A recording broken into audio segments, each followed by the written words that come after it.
భోగాపురం అంతర్జాతీయ విమానాశ్రయం ప్రారంభం కాబోతుంది కదా, ఎలా అనిపిస్తుంది? చాలా బాగుందండి. చాలా సంతోషంగా ఉంది. బాగా డెవలప్మెంట్ అవుతుంది ఈ సెంటర్ అదినే. ఓకే. ఇంతకు ముందు ఇక్కడ భూముల ధరలు ఎలా ఉండేవి, ఇప్పుడు ఎలా ఉందమ్మా? ఉండేవి ఇంతకు ముందు, ఇప్పుడు రేట్లే పెరిగాయి. మరి భోగాపురం ఉంది కదా. ఓకే. ఇక్కడ విమానాశ్రయం పడిన తర్వాత డెవలప్మెంట్ బాగుంది కదా, ధరలు కూడా పెరిగాయి, అలాగే ఇక్కడ ఉన్న యువతకు కూడా ఉద్యోగ అవకాశాలు వస్తున్నాయి కదా, ఏమనిపిస్తుంది?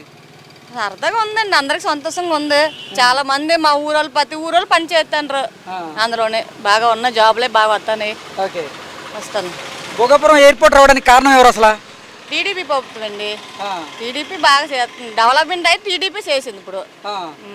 ఓకే. అసలు భోగాపురం ఎయిర్పోర్ట్ నేనే చేసే అంటూ జగన్మోహన్ రెడ్డి ప్రచారం చేస్తున్నారు కదా, దాన్ని ఎలా చూడాలి? 5 సంవత్సరాల్లో నేటి చేశారండి వాళ్ళు.